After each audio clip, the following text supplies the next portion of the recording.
Hello and welcome to Can You Hear Me at the Back, the podcast about all things voice and communication. Hi, Leon. Hi, Aundrea.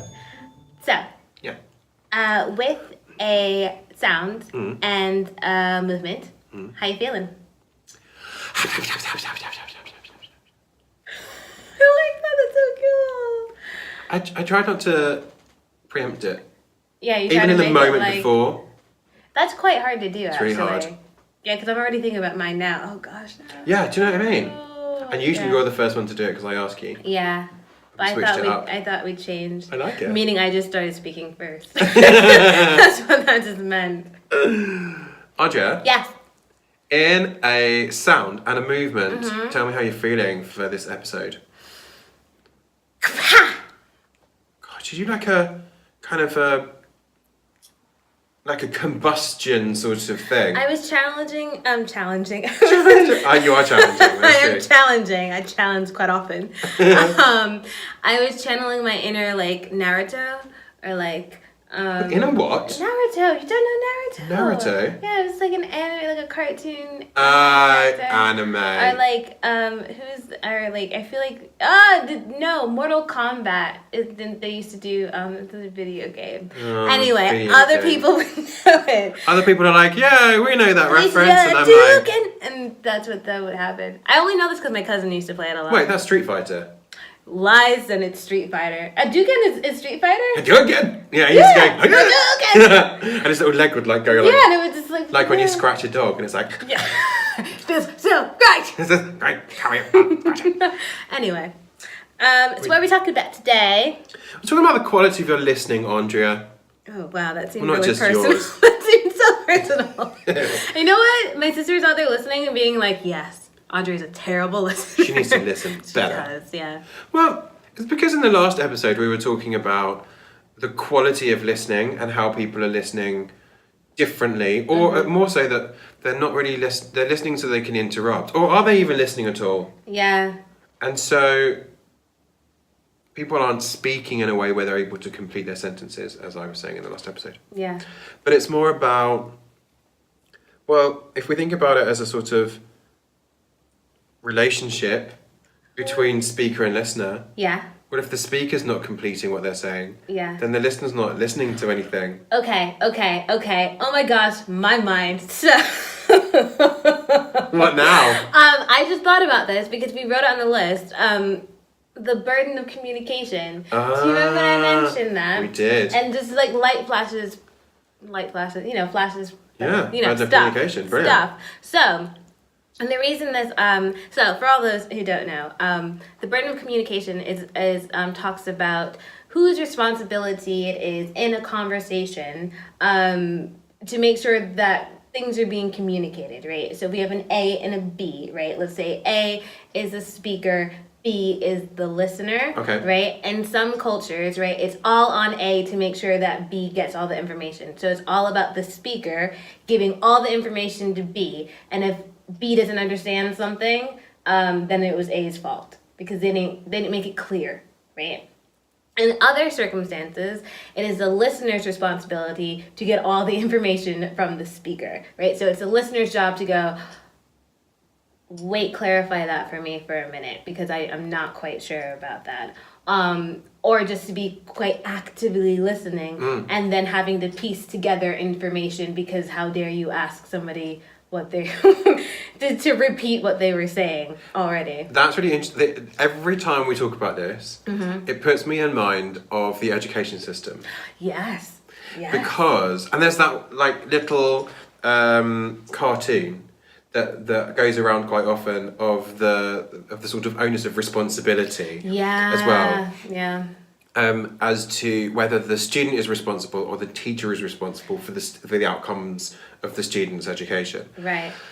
And that historically it was the job of the student to glean the information from the teacher. Right. And that you had to actively participate in your learning. And in a more modern or contemporary educational context, the onus is on the teacher to make sure that the student understands what they've said and is also able to put that into practice. Yeah. So if the student is failing, it's your fault as a teacher. Yeah. Rather than the student having any responsibility for their own learning. Yeah. Yeah. Which is really interesting because it's not just about it's that it seems to have changed throughout our culture, it's the Western culture, that you have to. It's somebody else's fault if you don't get it. Yeah. Like. Yeah. I should get everything. Yeah. And if you've not said it right, then you're an idiot. Yeah. And you're a bad person, or like a bad teacher, or a bad speaker, or whatever. Yeah. Rather than the onus being on the listener. Yeah. That's quite interesting because when I taught in Korea, the exact opposite would happen. So I would have students come to me and be like, I don't get this. It's clearly my fault. Like, I have no idea what's happening. Tell me how this should be, right? Wow. Whereas, like, a lot of times when I step into a classroom here in the UK, and a student doesn't get something, and it's normally not within voice. It's normally within like an acting class or a movement class or something, and it just comes up because I asked them about their week because I'm nice like that. And they're like, "Well, I don't get this," and it's always because I don't get this. I don't think they explained it well, or I don't get this. This person clearly doesn't know how to relate. Do you know what I mean? Like that's always a thing that happens. Or beyond that, they didn't explain it well because they don't like me. Oh my God, I get that so much. So and so really hates me, and they're just. I think they take out all their frustration on me. I've gotten that. Or they don't like our class, right? Like they just don't like this year group. And then you've got kids coming and it's like, yeah, no, I heard them say that. And you're like, what? And then you feel like you're in a courtroom. You're like, It's all he said, she said, and the fact is, no one's listening. Yeah. Stop doing that. Just listen. I was once Jane Boston. Lovely Jane Boston. Yes. Who is head of MA Voice Studies, or MFA Voice Studies, both, and also head of International Centre for Voice, ICV, at Central School of Speech and Drama. Yes. Carry on, just to put her into context. Yes. And taught both of us at our time there. Yeah. We were in a meeting for an MFA in terms of, it was a teaching presentation that we had to do in that second year.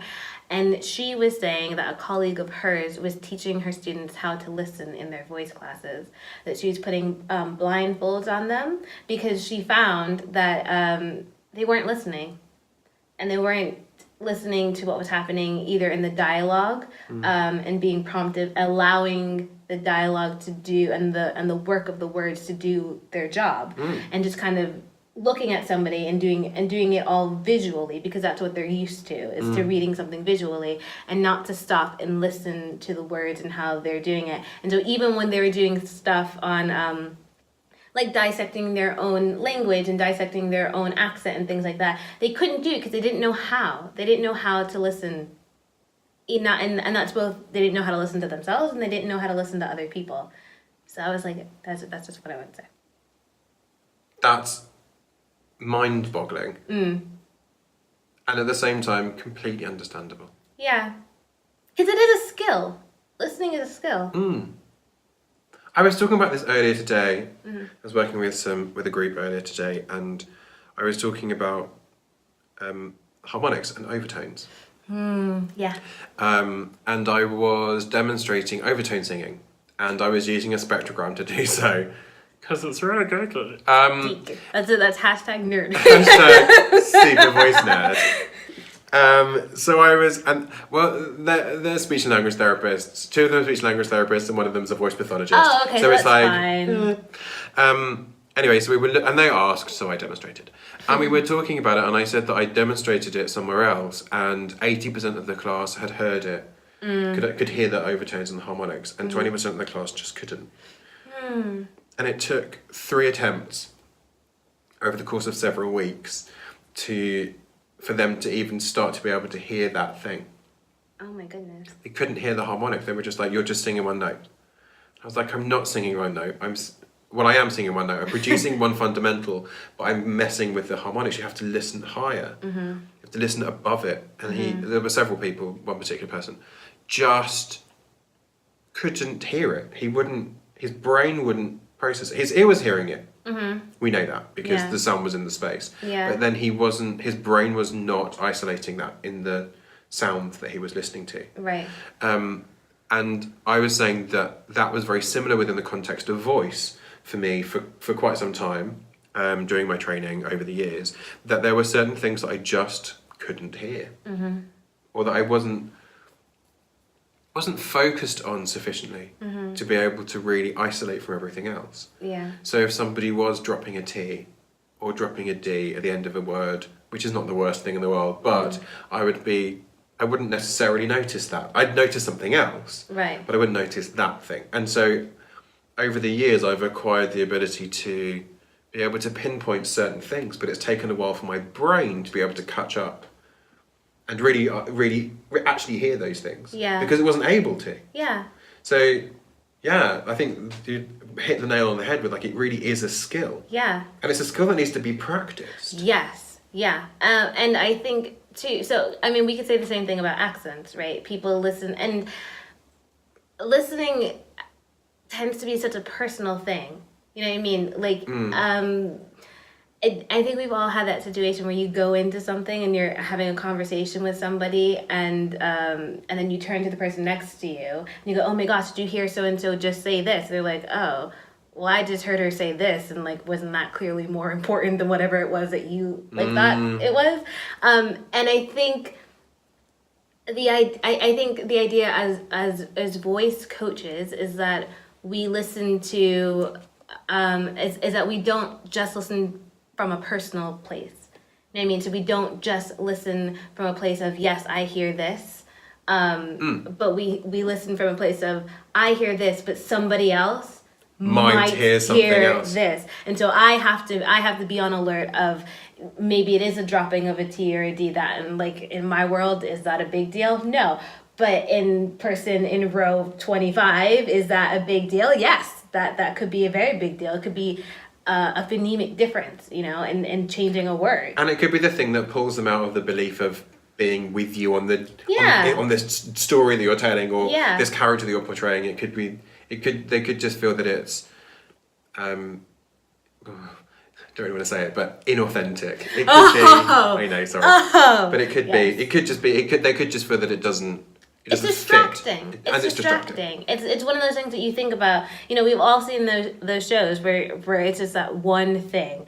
I was talking to somebody and I don't know who it was, but they were talking about how they had seen a production and somebody had dropped a pen like downstage, like right in front of them, and everyone was just carrying on as if the scene was, you know, everything was fine, except all he could do is like, when is this pen? When is the pen? The pen is still there. I can't hear anything else because I'm looking at the pen.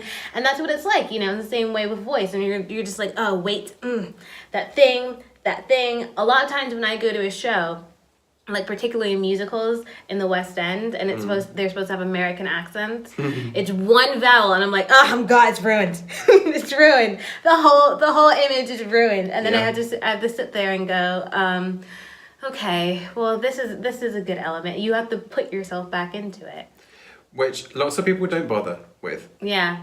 Lots of people just tune out and go, it's terrible. Yeah. Which is sad. Sad. It also brings us back kind of full circle again to the notion of listening. And also the engagement with it, I think, as well. But it's really interesting, as you were talking, I was listening.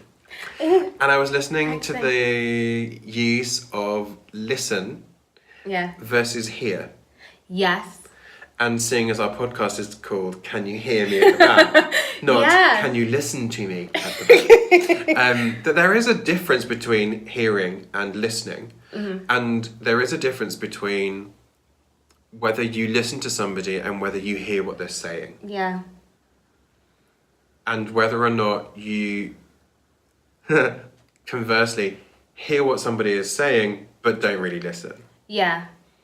And for anybody who's not a first English language speaker, you might have to rewind that section just to listen to it a few more times. Because to us, that's really clear, and the distinctions are really crystal. They're really, you wouldn't confuse those necessarily, but actually the sort of semantic choice between what is listening and what is hearing is quite interesting, and it's one of those things that actors are often told and not just actors, but people are often told, well, I can see that you're listening, but did you hear what I said? Yeah. And that's that's such an interesting thing. I'm so tired of the word interesting. I'm gonna find a different word. Fascinating. This is a fascinating thing because I've been told that. I've been told I've been told that you're listening, but you're not hearing. And for me, listening and hearing are quite different. For me, listening is about comprehension and perception, that I'm taking in the information, and hearing is something a lot of times for me that is quite just like, it's the physical sound, right? It's and I heard that. Now the listening for me that's a snap, right? And those are you see what I mean? I'm putting different information into it, and I think in terms of, I oftentimes have to tell my students this too, where it's like, are you hearing a sound, or that's a snap, and that means something. Which is so interesting, because in the context of a conversation, I would say that sometimes people listen to us, and yet the hearing is the comprehension. Because people could be listening to this podcast and be listening to everything that we're saying, because they are, but they're doing washing up, or they're walking down the street and they're whatever, they're doing other things. And so are they really hearing what we're saying? Are they really, I mean, they are, the act of hearing. And so it's really interesting that you could literally switch it in both directions and it would mean the same thing. Yeah. And it's also quite an interesting thing, because I just thought, fascinating thing, because I just thought, in a conversation, when you're conversing with somebody, and we talked about the burden of communication and that kind of thing, there are different ways to signal that you are listening, right? Paralinguistic. Thank you, Leon. Non-lexical cue. And depending on what culture you're from, we like them. And then depending on other things, you don't like them, right? Or you find them a little bit rude, or a little bit, or whatever that means. And but all of that has to do with this idea of, are you being a witness to the things that I'm saying, right? And not only are you being a witness to them, are you going to do something about it? That's really interesting. Cool. Interesting, fascinating, fabulous, gorgeous. I had coffee with a friend of mine the other day, and she went and did a workshop with a very famous voice practitioner. And as this voice practitioner was speaking to her, she did some little Your friend did? My friend did. Okay. And the voice person just, look, stop. You don't have to tell me that you're listening. I know that you're listening. I will also know if you heard me by whether or not the thing that you do changes. Yeah. So for her, it was very much about the comprehension. Like, if you've heard me, you will be able to action what I've said and be able to embody that in the work that you then deliver. Yeah. And if you're not listening, then you're rude. Right. Kind of thing. Oh my gosh. It was like, either you're listening to me, and you are, and I can see that you are, so I know that you're going to hear me. Yeah.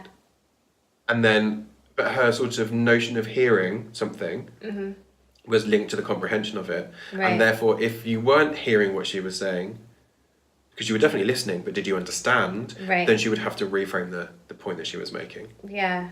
Again, what's the burden of communication? It was the burden of communication was on the voice teacher, but it wasn't on my friend. But it wasn't on the listener. And so, so it was different to the burden of communication, but what she wanted was attention.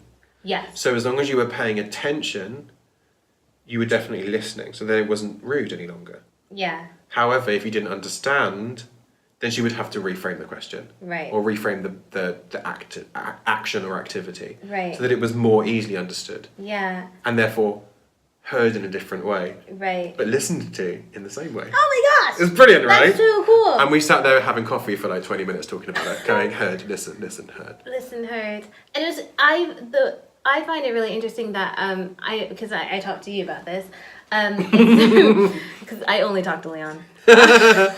Are you allowed to talk to anyone else? No. it's a requirement of your visa that you only talk to me. Just right there in fine print at the bottom. Yeah.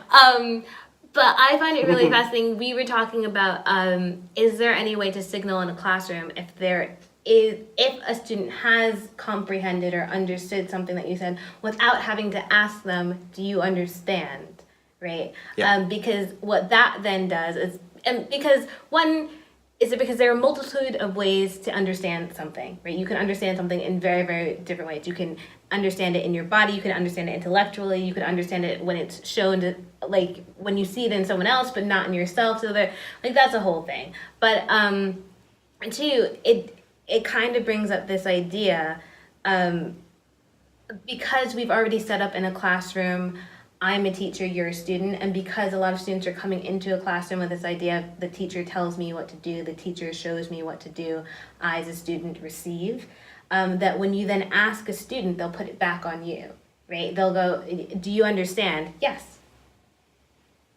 Because they want to please you. Yeah, because they want the whole class to keep going, and they want everything to continue, and they don't want to be the one to be like, no, I don't understand.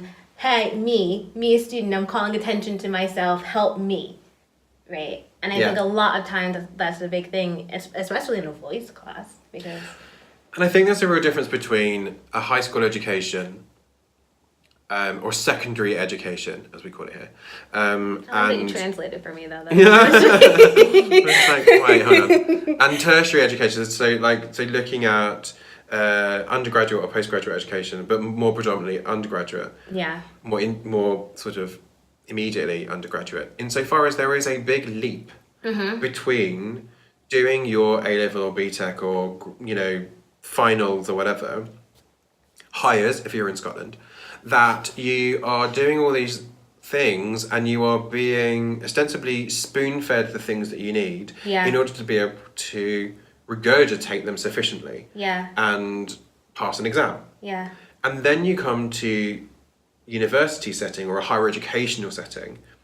Not only are you arguably or perhaps living away from home, all those other sort of social and cultural things that are going on and all those sort of things, but also you are required to learn in a different way. And a lot of people's induction weeks and welcome weeks and freshers weeks and whatever you want to call them, they are often about learning and saying this is a different context for learning and you need to change the way that you engage with it, which I always find really interesting. And I remember having to shift the way that I was engaging with things because I wasn't just being thrown the information and then having to sort of digest it. And instead, when there was something that I needed to ask, because I don't get it, I would quite freely go, I don't get it. Yeah. I don't understand. Or it would make me laugh. Because it was just like, this is ridiculous. What on earth are we talking about here? Yeah. And then they'd be like, why are you laughing? Why are you laughing? And I was like, well, because I don't get it. Yeah. It seems weird or unusual or just, I can't hang on anything. I don't understand enough at the moment. And then they'd explain it in a different way. And penny dropped. Epiphany. Yeah. Lovely. Thank you. Write it down. Brilliant. Yeah. And I wonder if that's quite a difference. Because I know personally my high school encouraged questions and encouraged that kind of thing, especially as we got later in high school, going into university, that was a thing. But it was quite interesting that I didn't ask questions in things like math because I was like, I don't like math. Math is wonderful. You should all love math. But I was not a big fan of math. No. But I did ask questions in things I ended up majoring in. So it was English and linguistics and drama and all those things. I was quite active in my education and in my learning in those subjects. And then when I got into university, I felt more prepared to do it. But I think there's also an element of the teacher saying that the ownership of your education is not on me. I do provide tools. I provide exercises. I provide tools. I provide examples, and I link things for you. But it is not my responsibility to make sure that you know. You know what I mean? Yeah. If you don't know something, it is your job to say, I don't get it. I use that the phrase, you can lead a horse to water, but you can't make them drink. Yeah. So frequently. And having worked with horses as I have, I know that to be true. It's a great truism of life. But also, it's the same sort of thing about learning lines. Yeah. Or doing something technical, or learning to do something that is something that contributes to what you might be doing later on. Like, I don't know, being in a ballet class and doing a demi-plie. That's going to contribute to something you might do later on. Yeah. And also learning about, I don't know, an onset or an offset or a type of consonant or whatever it might be. And specifically with learning lines, people say, but there's loads to learn, or this, or there's some excuse. Yeah. And I often say, if it were me learning the lines, I'd have to learn the lines. I can't learn them for you. Yeah. If I could learn them for you, then why would you get paid for it? I'd be getting paid for it. Yeah. Let's be honest. Yeah. So the responsibility is often kind of given up. Yeah. It's flouted. Woo! I know you like the word Ooh, flout. I love a flout. I was wondering whether or not that would work. And mimetic. But it would be really interesting to hear from anybody, if there is anybody listening. Yeah. At all. Let's be honest. If you listen, tell us. Thanks for paying attention. Whether or not you heard us or not. But to know if there's any research that we could be pointed at, and we would happily share with all the podcast listeners, about if there is anything to do with questions and those sorts of things about engagement with certain subjects at school. Yeah. Because I know that I asked questions in the subjects I was interested in. Yeah. And then the subjects I wasn't, I was like, so bored looking out the window. Yeah. So I wouldn't bother. Yeah. And then people say, it's because you're really good at whatever. And it's like, well, is it because I'm really good at it? Or is it because I was just interested? Yeah. Because you can force yourself to be good at something by being interested. True. And then practice it diligently. That's a lot of my story. Right? I was just really interested. I was like, I'm going to be the best at this because I want to be. Yeah. Yeah. And I think that sort of tenacity is really important. Mm-hmm. And that you stick with something to the end of a sentence. And then beyond the end of a sentence, to the end of the paragraph. This just got real deep real quick. And the page, and then the chapter. And then read that whole section again and keep going. Yeah. And so it's not just about the bite-sized, disposable, like it on Instagram, square photo of something, which is all fine and fair enough. And that's not to diminish what people are doing necessarily, but things are being distilled, and actually sometimes you do need to expand things out. Yeah. And allow things to take time, and really listen, and really hear, and really know.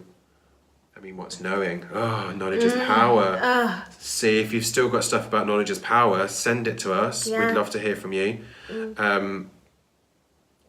Totally went in a strange direction there. But hearing, listening.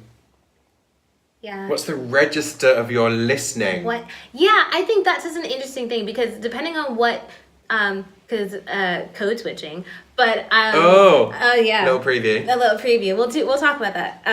But depending on what register I'm speaking in, or what accent I'm speaking in, I do listen differently because if I'm at home, if I'm talking with my sister, we share an accent and understanding a language in which I know when I can interrupt her and it's okay, and I know what to say where that's okay. But I know that if I'm on a different register, so like we're friends, we're colleagues. Sure. But if we were in, say, a conference setting, we were sitting around a table, I wouldn't interrupt you because I would consider that to be rude. You know what I mean? Yeah. So, and those are very, very very different things. And sometimes I think it's quite hard to navigate if you haven't been taught it, especially if you haven't been taught it explicitly, to know, wait, when is it okay to come in and say what I think and interrupt somebody, and when is it inappropriate? And when, I think a lot of times there's been this big thing on African American English and it being associated with ignorance and all these terrible kind of things, and rudeness tends to be the big one that comes up there. But it's because I think a lot of times of this idea of the registers of listening, right? And a lot of AAE, it's okay for me to interrupt you because I've gotten what I'm not going to interrupt you just to interrupt you, right? But it's to make the point. It's to continue the conversation in this point. Whereas if you go to more standard kinds of ways of looking at English, right? It is completely rude to just come in while somebody else is speaking, right? And if you haven't been exposed to different dialects and different accents and different ways that language work and different registers in that sense, then you would never know that. You would never know. So you would never know, I guess, you would never know to pause and go, wait, let me listen to the full thing, because if I come in now, it would be construed or perceived as being rude. And then a step further, perceived as me not listening or me not hearing. Yeah. And that's something that is fascinating.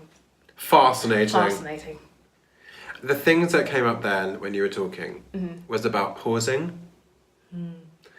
And can you pause in conversation without somebody interrupting you? And I'm not sure that you can. I think you can. You know what it takes?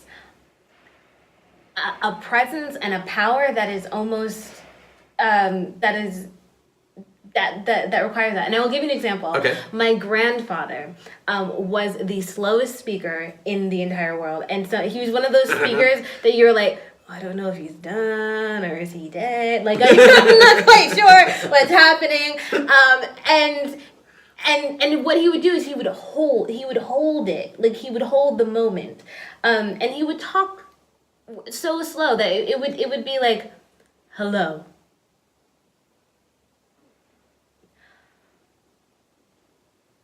And you're sitting, and you're wondering, wow. And you're like, and so there isn't a way for you to come in and be like, nah, this man isn't done. Like, you know what I mean? There's no way to come in and interrupt. But I think you kind of have to have that. He was old school. So he grew up with that kind of thing where you don't really interrupt people. You wait until someone's finished what they have to say. And especially if they're older than you. There's a whole thing in my culture, background, whatever, about, respecting your older. You do not interrupt an elder when they speak. That is just like, no. But some people don't have that. That's very true. You don't have that culturally. Yeah. And I think that's a shift as well, recently. Yeah. So the first thing was pausing. Yeah. And the second thing is about comedy and quips, really, in conversation. That I often find that depending on the group that I'm in, sometimes I will try and say something funny, but people don't let you. They let you get sort of 2/3 of the way through the setup, and then they don't let you get to the punchline. Yeah. So you have to change the quip relative to the speed of the conversation.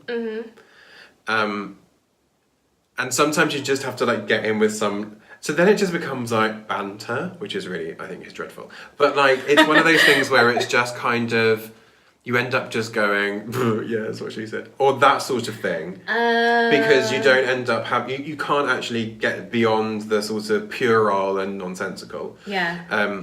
And then also I have some friends who don't allow the conventions of conversation to take place. Yeah. So when they're talking, they start talking, and it feels like the thing that they say is the most important thing that anybody's ever said. Yeah. And they have to make 15 points before anybody else speaks.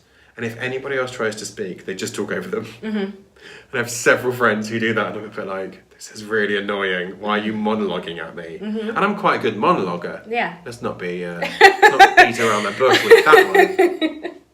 But nonetheless, when somebody interrupts me, often I will stop. I will usually take the back seat and go, okay, yeah. If you've understood what I've said already, then fine. Like, that's okay. Yeah. But I have one particular friend. She she will get 2/3 of the way through a conversation, and then you'll go, yeah, I totally agree with you, and you'll like agree with her, and you'll try and steer the conversation in the direction, and then she'll go, but I haven't finished about what I was saying just now, which was, and then you're like, oh, we have to follow exactly what you said for the whole conversation. So there's no freedom in the conversation sometimes, not always, but sometimes, and it's kind of, I'm guilty of that when I'm really excited about something. Only because I want you to see how I got there. I want you to see my thought process, because I thought you two would appreciate it. Oh yeah, but it depends. It's like some people do it all the time, and some people just do it in certain situations, and you go, okay, I'll just let you sort of burn yourself out, and then it's okay. Yeah. I think it's important that people feel that they are listened to. Yeah. I often find myself in situations where, especially social situations, where there are certain people who have no interest in listening to anybody else at all. Not just me, but like people around the table or in the social situation. They have no interest in listening to anybody else. So I find that really exhausting, and I often sort of extricate myself from that situation. Just like, okay, I'm going to go now, bye, and don't bother. So from everyone in a social situation with you guys, and I'm like, okay, I'm going to leave now, bye, sure. That's what that is. That's because one of you was really boring. I'm just monologuing. But also, you had this wonderful point about. So this was originally when we did our episode on registers and style, right? And there was this thing that I felt like was happening because there's this big conversation about RP, right? Yeah. Are we teaching it? Should we teach it? Should we not? Imperialism, uncomfortability, social understanding, all that stuff is wrapped up into RP, and many more, and much more. And the immediate thing that I thought of is that it's not necessarily about, because this all has to do with code switching too, which we'll talk about. But it's not that I don't think that people want to change the way that they speak. I think people kind of understand that there are certain registers that we speak in one instance and certain registers that we speak in a different instance. And I think people navigate that pretty well, and especially in the UK, just because you have so many different accents and they all mean so many different things. But I think what I encounter with my students a lot more is this: why should I change the way that I speak to make other people feel comfortable? Why are they uncomfortable with the way that I speak? And I find that, and that applies to listening as well.